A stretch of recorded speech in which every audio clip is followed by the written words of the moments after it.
Book title: The Consolation of Maps. ISBN 13-9780241273807. Author: Thomas Bourke. Publisher: River Run. Guideline price: £12.99. Early in The Consolation of Maps, Thomas Bourke's austere and elusive debut novel, the trio of central characters gathers in a late 1980s Manhattan gallery, which is being prepared for a glittering exhibition. Kenji is Japanese and has recently been headhunted from his curatorial position in Tokyo to work for Theodora Apple. She is a leader in the somewhat obscure world of cartographic trading, where rare maps can change hands for a fortune. She is also something of a mystery, by turns ruthless and empathetic, and reliant on Maria, her loyal Italian colleague and friend. Standing in the unfinished gallery space off Madison Avenue, these three discuss the nature of time and space. Kenji has been giving the builders a hand, and is streaked with gypsum and sweat, unpleasant in such a fastidious individual.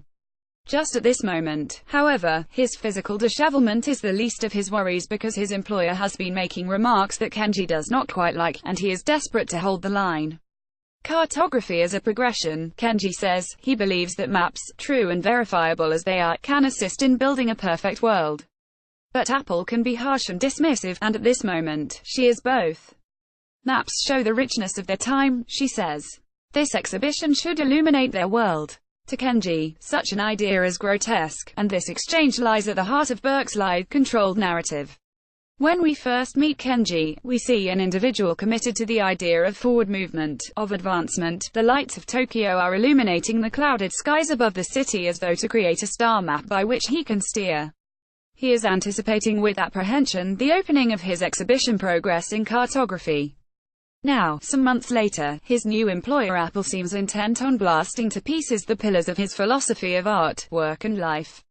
The book is replete with maps and with references to them, the Mappa Mundi of Hereford, the Ortelius Atlas, and a throng of others, each embraced by Kenji as worthy of love and respect. Conversely, the values which Apple embraces, the maps which sell for a fortune, the artifacts hunted down and traded for $1 million here and $1 million there, the commission to be earned, and the price to be paid for failure, clash horribly with the beauty and integrity of the maps. And as the story shifts from corporate Manhattan and suburban Washington, from liquidity, stocks and soulless business transactions, into new scenes under the frescoed ceilings of Florentine palazzi, and against the context of the lapping waves in the Venetian lagoon, this clash is magnified all the more. But this, of course, is the point. Apple, for all her hard-headedness and her drive, is slowly revealed to be at odds with the world. We learn that she has suffered a trauma, and is intent now on manipulating time itself to try to recapture the sense of love and belonging that she was previously able to take for granted. Kenji, Maria, her company, her investors, each of the components of Apple's world becomes collateral in her misguided quest, with potentially devastating consequences for all concerned. Apple's disastrous course, then, drives the action, but it is clear that this ascetic book is much more interested in the inner worlds of its characters.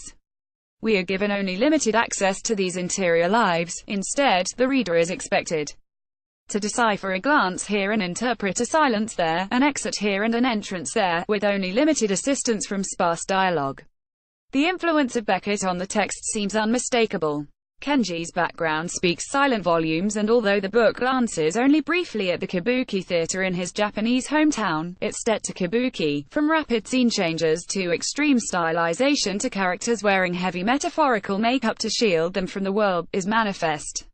Bourke has created a novel that, like the complex, at once historical yet aesthetic, objects from which it takes its name, repays effort and attention.